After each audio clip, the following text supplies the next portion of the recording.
6.2. Clean.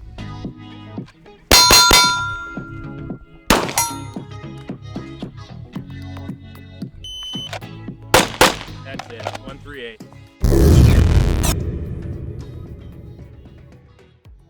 Welcome back to Wiseman Company, everyone. Ben here, and today we're going to take a look at EOTECH's first micro dot offering, the EFLX or EFLX.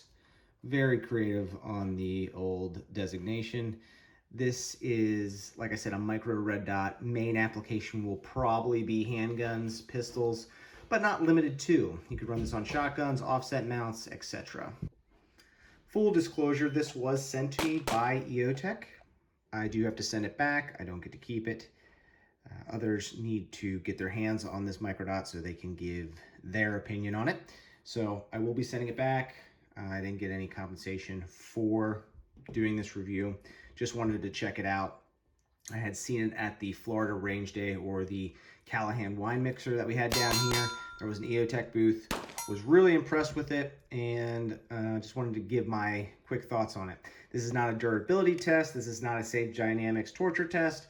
This is me having this for a couple months, using it on the range, and just giving you some general thoughts. For endurance or reliability or toughness, time is the ultimate decider of that. And hopefully this thing will stand the test of time because I like all the specs. Let's get into the specs of it right now.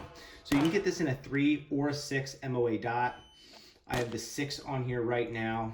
I'm not really picky about dot size. I guess I would prefer a smaller dot, but I have 6 MOA dots on other guns, and really it's not a problem. I don't think it slows me down at all. This does have a Leupold DPP footprint. So you will need an adapter plate if you're trying to convert it to an RMR footprint. I have it on a Glock MOS slide right now, and you can see that doctor plate in there. But DPP footprint is probably a good reason why they chose the DPP footprint, and we'll get into that in a little bit. Adjustments on this are 1 MOA clicks. You can see the adjustments are really, really small. The adjustment knobs are small. No way you're gonna bump these or accidentally shift your zero. It does have 8 brightness settings, 1 night vision setting, so it is night vision compatible.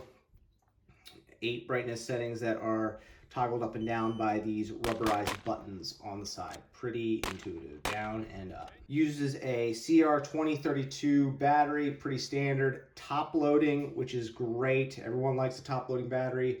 There should be no reason for you to have to take your dot on and off to swap batteries out, at least at this day and age. Battery life is between 20,000 and 25,000 hours on setting 5. Not too shabby, not bad at all. That's a decent amount of battery life. Shouldn't have any issues there. Pretty much I ran it on the highest setting all the time, not the highest, second to highest setting all the time, just because I like to err on the side of caution when I pull it out of the holster. Also, I shoot outside a lot in the middle of the day in the bright Florida sun. So I ran it on the second highest setting the majority of the time. Never swapped a battery, but again, I've only had this for 2 months. The EFLX is assembled in the United States, so electronics across the board are usually coming from out of country, Taiwan, China, etc. But the EFLX is assembled in the United States. That's going to be pretty typical with all the electronic sighting systems that we use in the United States. They're built here, but the components are coming from outside the United States. The last spec, and probably the most interesting, the price point. MSRP on the EFLX is $389. That's MSRP, so street value is going to be probably that $275, $300 mark. That is a really aggressive price point. That's going to undercut a lot of the competition. And if this thing can withstand, the test of time, like I talked about at the beginning of the video, this is going to be a really great competitor. You can outfit a lot of pistols at that price point, almost 2 for 1. If we're talking, that street value of $275 on the EFLX. So really great price point.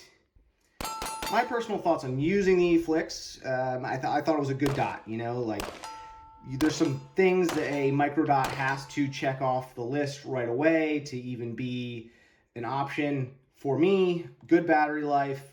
Haven't used it long enough to really test that, but haven't had any issues, no complaints. Clarity, dot was incredibly crisp in these EFLX. I even let Chris Moon look through these. He shot one, I think, as well. He's a real stickler when it comes to dot clarity.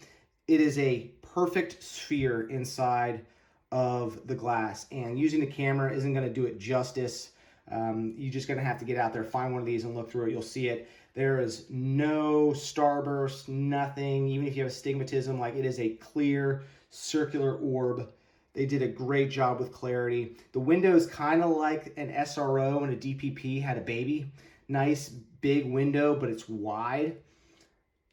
Get a lot of information through that window. It's nice. Buttons are nice and tactile, rubberized. This was really easy. I like that they're both on one side. Then I don't really have to think about or guess, like, oh, am I hitting plus on this side and minus on this side? If I can't visually check, I can kind of just reach down, literally feel the up arrow or the down arrow and make adjustments. So I thought that was a really good idea. Just makes it really easy to use even if I can't see the buttons. This dot stayed on a pistol the entire time I had it. I think a pistol is probably the best test of time just because it is constantly under recoil when it's being used. There's a lot of inertia in a slide and it's getting banged around pretty good. I wasn't gentle on it by any means, but again, this is not a durability test at all. I just didn't want to, play it safe on this dot. I wanted to use it how I would normally use any other dot.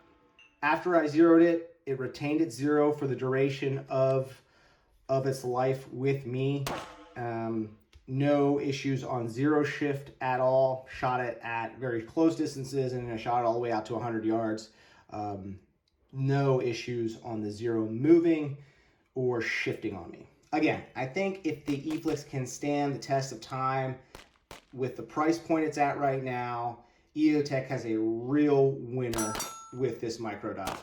I think the DPP footprint is a minor drawback, but that's kind of a personal thing since I'm invested in RMR cuts or RMR footprints, so it's kind of a minor drawback. I see why they did it. They clearly were going after military contracts with that DPP footprint, so I'd like to see it in an RMR footprint, but that's entirely a personal opinion right there, personal request. It sure would be interesting if EOTECH came out with an enclosed emitter micro red dot. That kind of dot is already in their wheelhouse. I always assumed if they ever did drop a micro red dot, it would just come out as an enclosed emitter, but the EFLX clearly is not an enclosed emitter. So in the future, it'd be cool to see them do something like that. All right, guys, there it is, the EFLX from EOTECH. I have to send this one back. I have a few buddies that are running these right now. They seem to like it. I may pick up one just to run on a rifle, like on an offset in the future. I'll keep you guys posted on the EFLX if I see anything or pick one up or make any changes. But like I said, I gotta send this one back to EOTECH. Someone else is gonna put their hands on it, and hopefully they can give you guys some good information on this micro dot. Thank you, EOTECH, for letting me see this, use it, beat it up. Really appreciate it, guys. If you want to support us, go to wisemancompany.com. That's the best way to support our channel. Ton of great gear over there. We appreciate all that support. And if you have any questions, comments on the EFLX, please leave them down below. My name is Ben. We'll see you on the next video.